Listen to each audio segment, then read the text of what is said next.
Значи, заглавието на урока беше ирационално неравенство. На какъв език пишем? Ирационално неравенство.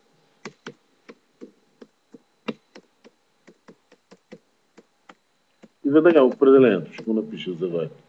Това са неравенства,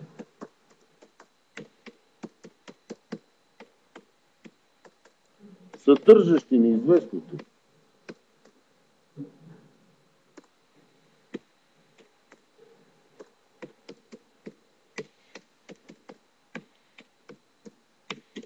под знака за коренуване.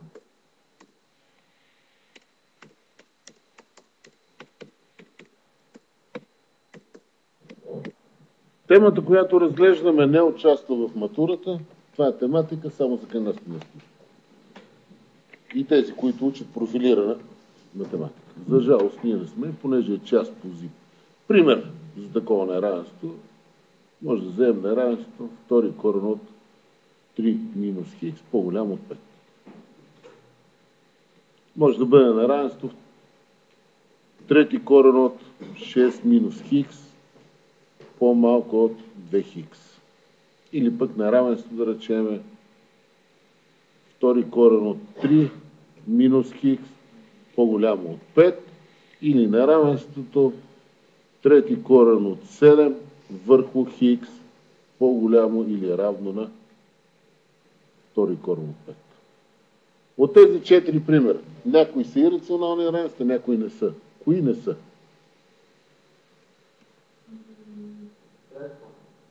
Третото не е защо? Ние имаме корен. А хикса не е под корена. Хикс извън корена ще го задраскам, защото то не е. И четвъртото също. Те съдържат корени, но неизвестното не. От тук нататък, когато решаваме ирационални неравенства, има някои особености. Едната особеност е. Първият корен е втори, следващия е трети. Какви забранени действия има в математиката, защото се отнася до коренуването, кое още не е. Винаги, когато говорихме, когато коренуваме четен корен, от какви числа има? От не отрицателни числа. И понеже тук е втори корен, искаме под корената величина каква да бъде? По-голяма или равна на 0. Тоест, допустими стойности, когато имаме корени, четни корени показатели,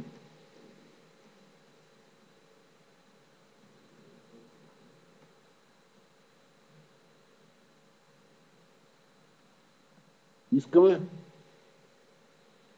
под корената величина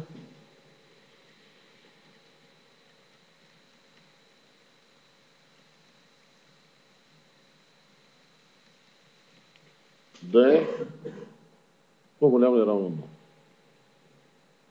Ако имаме корени с нечетни показатели, какво? Както във втория случай. Трети корен от 6 минус хикс. Какви претенции имаме? Да е различно от 0. Що? Трети корен от 0 колко? Трети корен от 0 си е 0. Трети корен от минус 8 си е минус 2. Тоест, нямаме претенции. Когато имаме корени с четни корени показатели, нямаме претенции към подкорената величина. Стига тя да не е в някакво друго участие. Не? Да го записваме ли? Това ли го разбраш? Да го пишем ли? Айде. Когато имаме корени с нечетни корени показатели,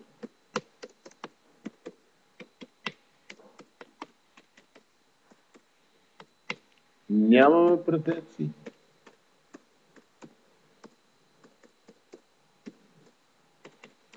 към подкорената величина.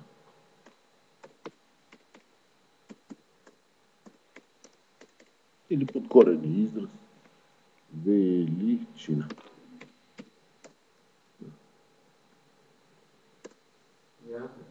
Към подкорената величина. Претенции имаме тогава, когато имаме втори корен. Оттам нататък втора точка решава. Значи първа точка дефиниция, втора точка решаване. Как решаваме ирационално неравенство?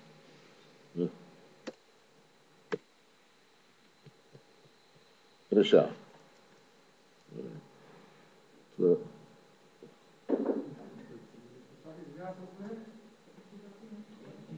Заповядай. За такива като закъснели, като тебе, днеска правим запис. Решаване на ирационални разлики. Помните ли как решавахме ирационални уравнения? Какво правихме? Допустими стойности. Ясно и след това какво правихме? Престанаха да бъдат ирационални уравнения. Основният метод е повдигаме двете страни на уравнението на степен равна на коренния показател. Основен метод за решаване. Ако искате на ирационално неравенство е да повдигаме, заповядайте, кажете, двете страни на неравенството само за мен на степен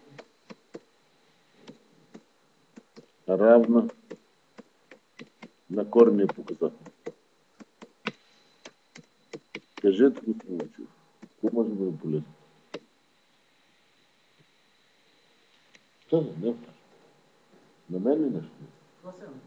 Слушам. В твоя клас имаш един момчето, да занимава с кино. Това нещо съм окачил в моя сайт. Имаш ли? Разкошно е, много е готино. Да, имам го, качил съм го на сайта, знам го. На тази база съм направил моя сайт. Това е моят бог в образованието, този мъж. Ако не ти трябва оригинала, ще го хвърляш удоволствие и цяло. Няма да го хвърля, но ще се радвам да я... Попаднало на сигурни ръце. На тази база, ако отвори страницата математика с Миронов, този младеж аз го копирам. И съм му много задължен. Тези хора знаят за него. Сава Маткан, това е момчето, което прави Канаканен. Страница от Вестник Капитал. Качил съм на сайт. Така. Основен метод. Какво имам предвид? Сега се върна пак на предишната задача. Дето вика един приятел, това са кусурите на живото предаване. Нали? Примерно първото неравенство. Втори корен от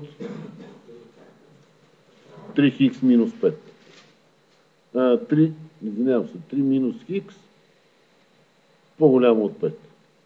Първата работа е допустими стойности. Те от какво се определят? 3 минус х искаме да бъде по-голямо или равно на 0, т.е. х по-малко или равно на 3. Сега. От тук нататък, понеже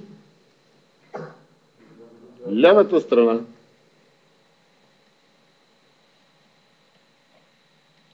втори корен от 3 минус х е неотрицателно число, нали? Да работи в четни корени. И дясната страна числото 5 по-голямо от 0, то по вдигането на втора степен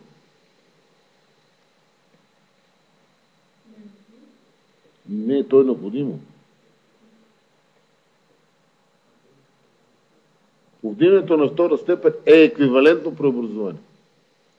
Еквивалентно преобразование.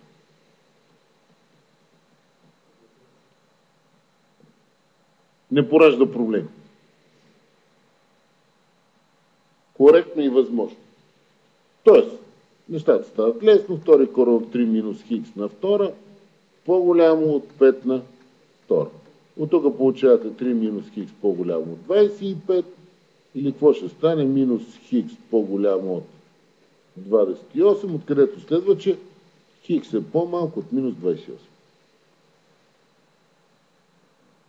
Така. И сега, за да получим отговора,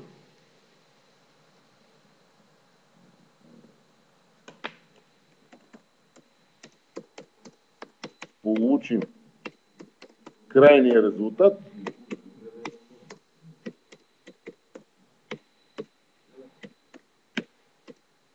засичаме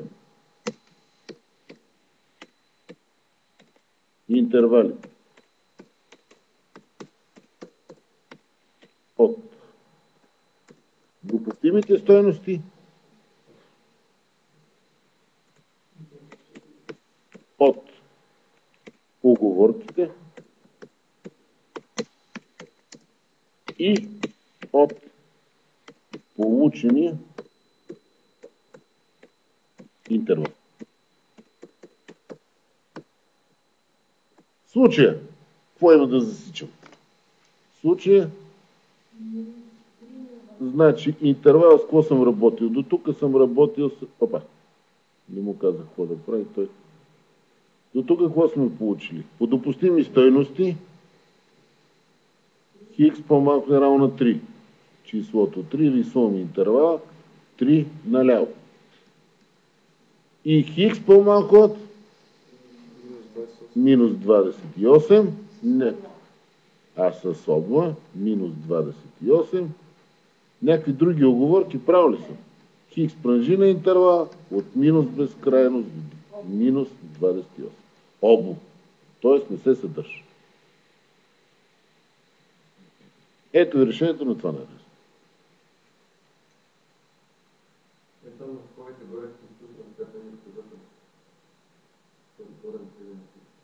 Не съм го изпуснал. Той го има, но ние не го пишем. Нали? Толкова на това да не стане